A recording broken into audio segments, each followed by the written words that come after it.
Bonjour. Dans le même esprit que la vidéo précédente, je voulais essayer de détailler pourquoi, à mon avis, nous avons intérêt à sortir de l'euro. Là encore, c'est une question qui devrait être débattue dans les grands médias, la presse, la télévision, la radio, mais on n'en parle jamais, comme si le sujet était tabou. Et en fait, même mieux que ça, on fait peur aux gens en leur disant que ça serait la fin du monde, que comme pour le Brexit, en fait, si on sortait de l'euro, ça serait un cataclysme financier, et puis qu'on serait tous des clochards dans la rue si on passait au franc. En fait, je pense qu'ici aussi on nous raconte absolument n'importe quoi, et il se pourrait bien même que la vérité soit exactement l'inverse de ce qu'on essaie de nous faire croire. Donc à mon avis, à mon humble avis, je pense que si on sortait de l'euro, il y aurait trois avantages que je vois déjà, pour simplifier encore, toujours faire par trois. Le premier, ça serait que ça dynamiserait nos exportations, donc ça serait excellent pour l'économie. Ça c'est mécanique, puisque la monnaie serait dévaluée d'environ 5 à 10%, et donc nos produits seraient moins chers pour les étrangers. La deuxième, c'est que cela dynamiserait également notre marché intérieur. Pourquoi ? Parce que nous aurions intérêt à acheter français, puisque les produits venant de l'étranger seraient plus chers pour nous à acheter. Donc nous aurions un intérêt autre que l'intérêt national, civique, à acheter français, parce que les produits fabriqués en France seraient plus accessibles pour nous. Ce qui serait pas plus mal pour l'économie française non plus. Et la troisième raison que je vois, c'est pour l'identité économique de la France. C'est-à-dire que je pense que si la France revenait au franc, eh bien, ça nous permettrait d'ajuster notre politique économique plus facilement et de coller mieux à la conjoncture. Et je pense que ça aurait, bon, je ne suis pas un spécialiste, mais je pense que ça aurait aussi des répercussions très positives pour cela. Garder la maîtrise de notre budget et nos monnaies, parce que la monnaie est quand même très très proche de l'identité nationale d'un pays.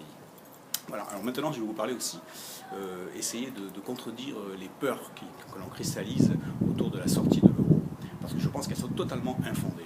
On vous dit par exemple que si vous passez au franc, eh bien la dette nationale exploserait. Je pense que c'est totalement faux.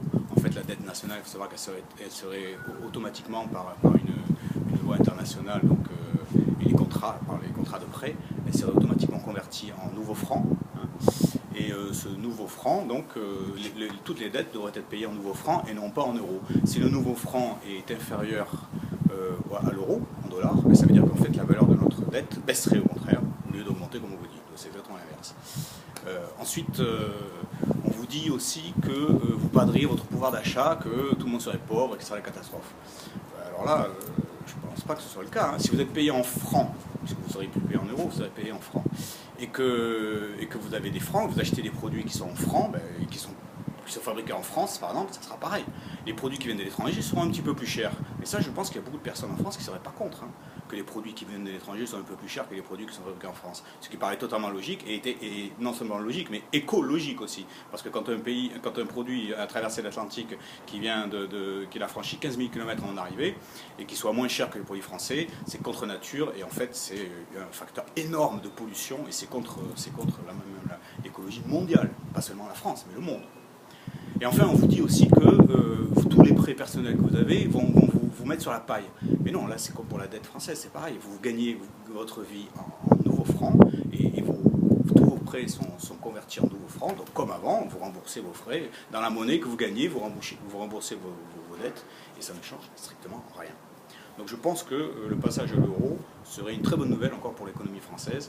Et ce qui est certain, c'est que ça dynamiserait énormément l'économie. Donc ça ferait baisser le chômage, ça ferait augmenter notre produit intérieur brut. Et ça serait une excellente nouvelle pour l'économie. Alors ceux qui y perdent et qui ne sont pas contents, évidemment, c'est les banquiers, parce que eux, c'est très pratique de pouvoir faire circuler l'argent, comme ça, l'euro d'un pays à un autre, et de s'arranger entre copains. Mais en fait, c'est principalement eux qui ne seraient pas contents. C'est pour ça qu'on vous raconte partout que ça serait la fin du monde si on abandonnait l'euro, tout simplement. Parce qu'il y a certains pouvoirs financiers qui perdraient, quoi. Voilà. Mais pour les citoyens moyens, ça serait tout bénef. Voilà, tout bien. Merci, à bientôt.